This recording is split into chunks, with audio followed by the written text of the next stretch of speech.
All right, so I will give an overview of what I'm doing and then bring you guys in closer to see the testing setup more in detail. Particularly what I've got going on here is a G300 VESC speed controller. It's from a company called MakerX, and it should be capable of 300 amps to the motor. I am not going to be getting anywhere near that limit today because the battery that I'm using is supposedly capable of 100 amps, but I don't really want to push it. And goal is to just get the car moving. So we'll start with bench test, make sure all the motor parameters are good to go, and then move into the Citicar and get the wheels spinning with it in the wheels in the air. And then if all goes well, put it on the ground and try to back it out of here. So overview, battery is not the final battery for the Citicar, but it is perfect for testing. It's the right voltage, 48 volts. Final plan for the car is to hopefully do 72 volts. But I don't know. I have to double check if this controller is capable of doing that high voltage. I think it should be. I think it's rated to 96. But also the original motor, which I'm trying to use in this car, was originally only 48 volts, and it used golf cart batteries. So this is quite the power upgrade. Now I've got that ground cable to the motor controller, very simple. And then for the power side of things, we are going through a 100 amp fuse. That's the yellow fuse right here on the battery. I like this battery for testing because it has a place to put a fuse directly on it. From that, I'm going into the first contactor switch. So this will energize the motor controller through this second contactor switch, which has a power resistor across its terminals. So essentially, once this is turned on, we get full voltage here, but the resistor just serves to implement pre-charge so that we don't have a massive inrush current when I turn that switch, and there isn't any arcing on the contacts of the contactor. After turning that one on, wait a few seconds so the controller is pre-charged, and then I move and turn this switch on, which essentially creates a no resistance connection here, bypassing those power resistors. The thing is, final version will be a different setup for pre-charge because you don't really want contact resistance in series. It just adds to the resistance. But for testing, this is more than fine. These components are good for much higher currents than we're going to be doing today to test. All right, so bringing you guys in for a little bit of a closer view here. Now, hopefully you can see these little green resistors right here. Those are the pre-charge resistors I was talking about. Additionally, I want to point out I've got this servo tester. That is going to send a PWM signal to the motor controller, and that is what we will be using as the throttle signal. The actual signal will be a throttle, but getting that all connected in the car will come later. Okay, so what I'm going to do next is go through the power on sequence and show you guys the software. So first thing we're going to do is pre-charge, so making sure this key essentially is out, so this contactor is off. So with that turned on, see lights showing up, the VESC is getting power. Wait a little bit for those capacitors to charge up. And now we can connect that. So now we're pre-charged, we have power connected. I'll show you guys on the screen here what I'm doing. Essentially, being that the motor in, so first I'm going to connect. It's telling me I have old firmware, I can update that later. It works okay for now. We're doing very simple testing with Now the motor settings, the main thing I did is set the motor to DC, and that's done in general. And so then under general, I set motor type to DC. Sensors can stay whatever because there is no sensor on this motor. It's a DC motor. I have no feedback. I don't know how fast the motor's going, which is good in that I don't have to worry about that, but it's bad in that there are no protections because it doesn't know what the motor's actually doing. All it's doing is sending out a current. So because of that, I'm going to set some current limits. Specifically for bench testing with this motor, this guy is a lot smaller than the Citicar motor, so I'm keeping it a very conservative 10 amps max in either direction. Voltage, I've just set my voltage cutoffs for the battery that I have connected. And the rest of this can kind of ignore. One thing I did do is go in advanced and set the maximum duty cycle to 50%. Reason for that is this motor here that I'm using for testing on the bench is only a 36 volt motor. Setting the duty cycle to 50% limits it so that it won't try to send the full charge voltage of my battery that I'm using for testing, which is 50 volts, to the motor. 50 volts would correspond to, say, 100% duty cycle. So this is all just keeping everything safe and conservative for right now. App settings, I am on PPM and UART, which is what's allowing me to use the servo tester. Yes, so in the PPM tab, my control scheme is current control with no reverse. Reason for this is the Citicar is a series wound DC motor, so the way that you pick between forward and reverse is by switching the order in which the windings are connected, which the only way to do that is with a big old forward reverse contactor. We're not worrying about that today. We're just going to connect the positive and negative of the motor whichever way we want to get the wheels to spin, either forward or backwards. Now the good thing is I've got real time on here, which is why I've got the computer connected, even though I already programmed it, because now I can go here and we can look at what the motor is doing current wise. So we'll see as I turn this up and the motor starts spinning, it's taking about 2 amps of current.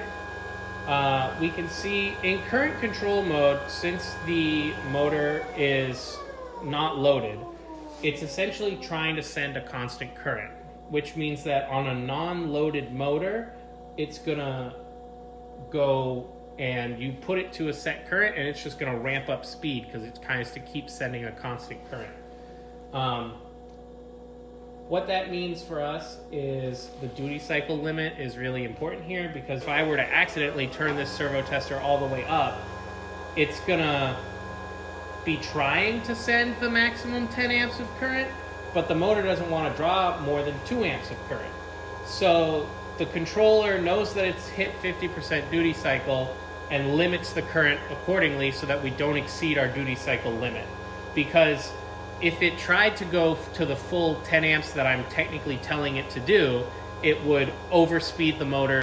So with that, I'm going to now disconnect this motor and shut everything down, and we'll hook it up in the Citicar and see what we get. So you can see in here the series woundness of the motor. So essentially we have 4 poles that we need to connect on the motor. The stator 1 and 2 and the armature 1 and 2. You can see they are stamped in there, but I wrote them with a chalk marker just to see it better. So here where this wire is, this is creating the series connection between the armature and the stator. And basically by moving whether this is connected to this pole or this pole, and the negative of the motor controller, or positive, really it doesn't matter, negative and positive of the motor controller, because this position and how they're in series is what controls the forward backward of the motor. So where I currently am just using this cable to jump them together is where we would wire up a forward reverse contactor. All right, so I've got the motor connections done. Next thing I'm gonna do is jack up the back wheels so they can spin freely, and we'll connect the computer, turn everything on, and see what happens. All right, everything's connected. Wheels are jacked off the ground so they can spin freely. All right, here goes nothing.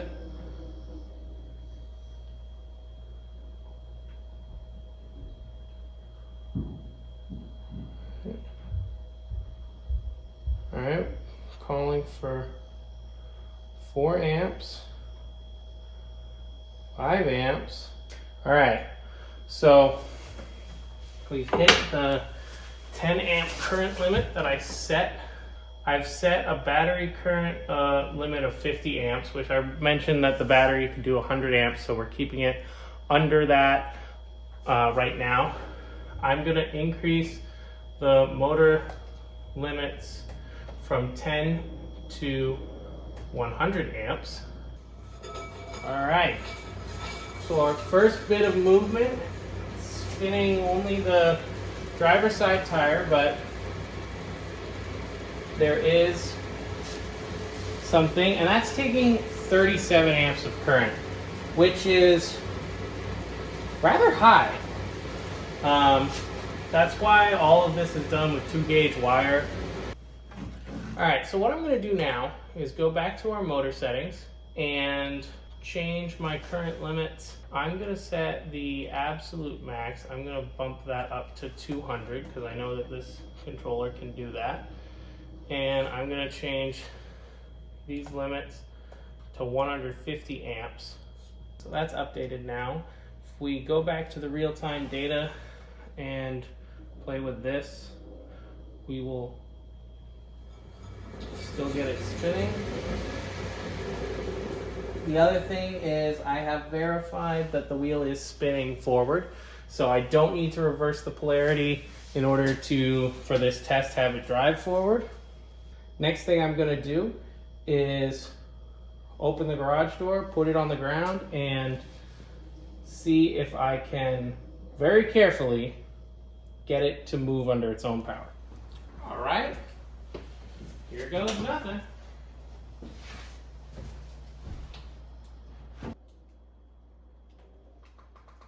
Oh! Oh my God, we're moving! It's working! It's working!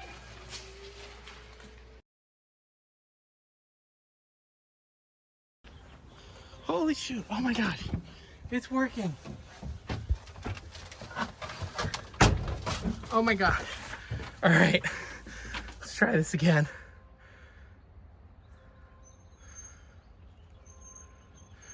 Right around 100 amps to get going. And we're moving! We're driving the Citicar! Holy shoot! Let's go! Oh, that's getting a little fast. All right. So right around 90 amps will keep us moving very slow. There's a car behind me. This is crazy. I have no brakes. Oh my gosh.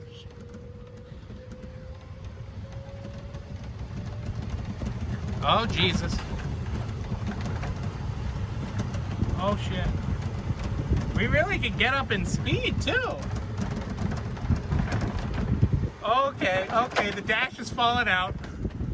Oh, geez. Yeah, we're going slower now. This is good. All right. It works. I don't believe it.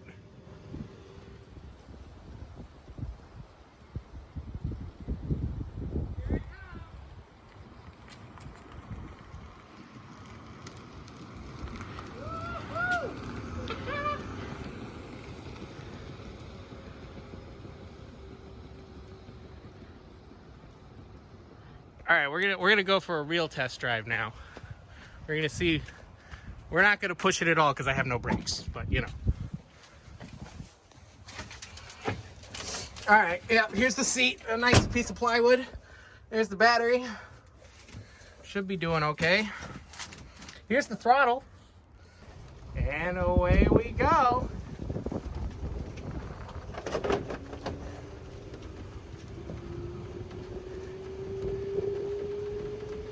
Too bad it's Saturday. I would drive this over and show people. Drive this to campus like this? No, I gotta get the brakes working first. So, this episode, got it driving. As you can see, we're going around. Next episode, getting brakes working and getting forward and reverse working would be nice. But even just this, a throttle pedal and brakes would actually be great to get rid of the servo tester.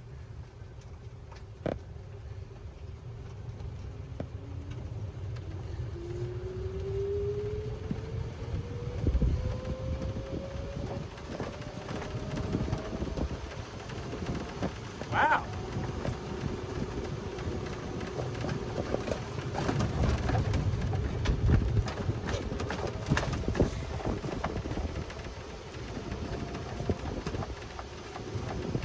Also, one of the tires clearly has a flat spot.